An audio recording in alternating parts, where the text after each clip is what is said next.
Welcome to our Q&A with a Viking. I've received lots and lots of questions, and I've answered some of them now. So, let's find out what you wanted to know.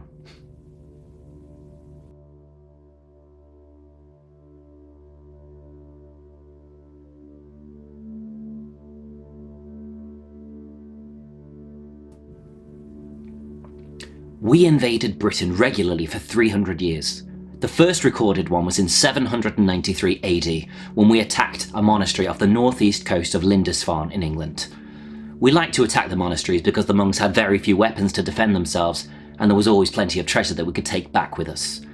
We raided regularly, and then, from around 860 AD, we decided to settle and stay in Britain. We integrated alongside local societies, and we even accepted Christianity eventually as our religion.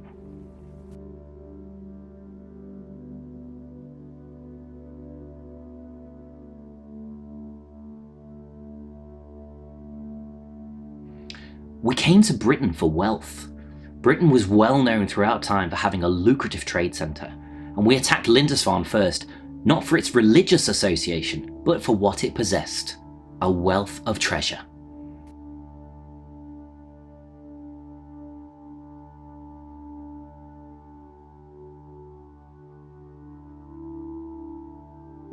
The earliest recorded raid we did was in 793 AD when we attacked the monastery off the east coast of Lindisfarne.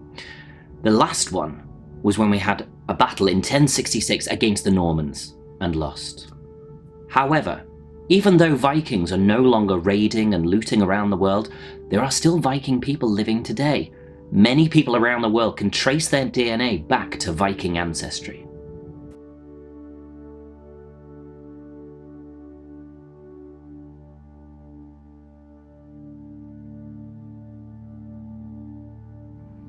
Vikings believed in only allowing the strongest to survive. Girls were seen as the weaker of the two sexes back then, so quite often baby girls were left outside to be exposed to the elements. If they did not survive, the Vikings believed that this was the right thing to have done. The Viking belief system follows the idea that death in battle is the highest honour you can receive in society. If a child was going to be unable to fight on the battlefield, be it through any weakness or any kind of disability, an early death in life was considered merciful. If not, they would have to live a life of shame and ostracism, where they would be cast out of society.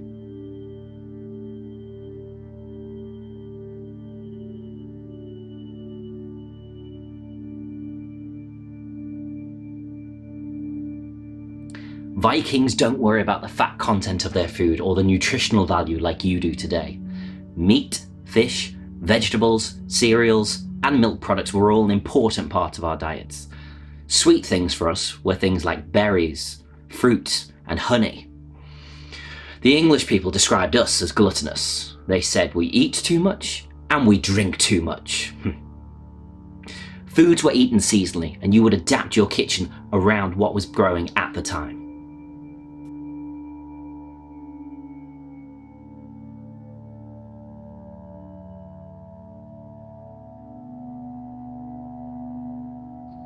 There are some sources in history that hint towards horns on helmets, but for most people, this just wouldn't be practical. If you're in battle, horns on helmets would weigh that thing down. And for travelling on ships, space is already scarce. You don't want something taking up more space than necessary. There is a tapestry that's been found in Norway that does depict Vikings wearing horned helmets. The evidence leads us to believe that these Vikings wearing those horned helmets are the Berserkers. The Berserkers are a special breed of Vikings that worship Odin. They launch themselves into battle and fight with a trance-like fury, and let me tell you, you don't want to get in their way, because anything in their path is said to be destroyed by them when they're in their rage. There are other sources that also think that some of our priests wore horned helmets during certain rituals.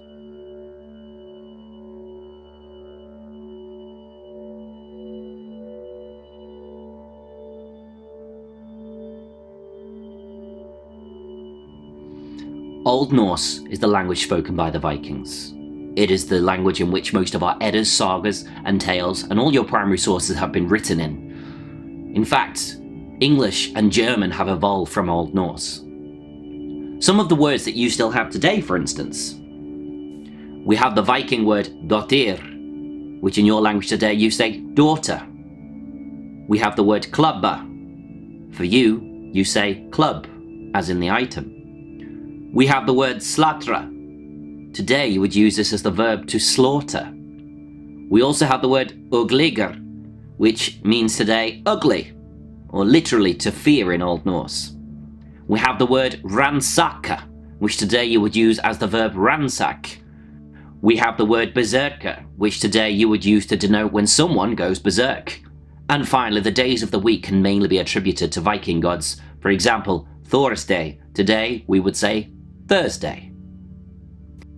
As with any language over time, it has evolved into modern day equivalents. Today we have Icelandic, Norwegian, Swedish, and Farsi, which all take roots from the Old Norse language.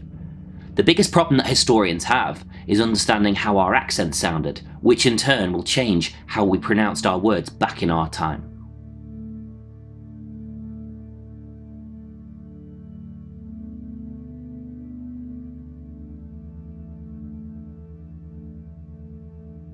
This depends on what beliefs you are talking about. If you're talking about are the people around today who still worship Viking gods and believe in them, then possibly. You are free, aren't you, as a human being to follow whatever religion or belief system that you wish. If you're asking if there are people who still go Viking, as in people who go around raiding and plundering throughout the world, then no, there are no more Vikings like that around.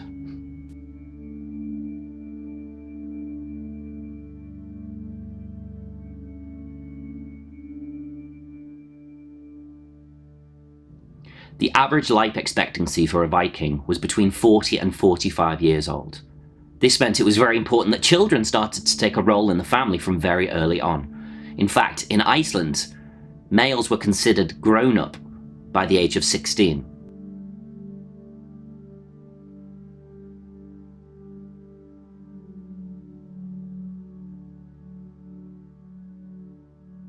If you're talking about when the Norman conquest happened in 1066, the Vikings didn't leave England, they just accepted their new ruler, King Harold. The Vikings weren't conquered. As the raiding stopped, they just became known as the people you know of today, the Danish, the Swedes, the Icelandics, and so on.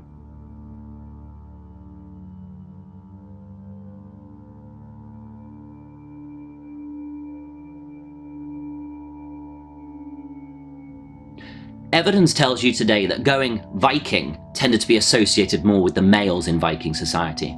However, there are some sources that tell us that there were what we call shield maidens who went along with them. These were women who would have been trained alongside the men to fight in battle. When you were at home, the men tended to oversee the outdoor activities on the farm. The women were mainly to devote their lives to the household. However, if your husband went away raiding, then you would have overseen the whole family business. And sadly, if your husband died whilst away on a raid, you would have been assumed to take on his jobs as well as yours and become the leader of the whole family business.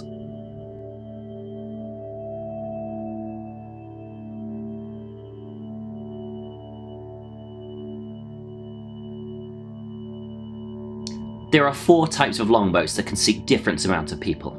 Longboats were equipped with rowing benches, usually with one person at either end. The Karvi is the smallest longboat and can have anywhere from 6 to 16 rowing benches. These were general purpose ships and were used for fishing and trade. The Nekjar were the smallest longboats used for warfare. They could hold a crew of a minimum of 40 people, so that's a minimum of 20 rowing benches, and they also had one cox who was used to steer the ship. The Kaid were larger, consisting of 30 or more rowing benches. These types of ships are some of the largest longboats that have been found by archaeologists. They are believed to have been able to hold a crew of around 70 to 80 rowing men. The Drakkar, or Dreki, which means dragon in Old Norse, were some of the largest longboats in history. Some historians argue that they were just the Kaid with more ornate, elegant and better designs. However, sadly, no Drakkar or Dreki boats have been found by archaeologists to prove their existence outside of descriptions in texts.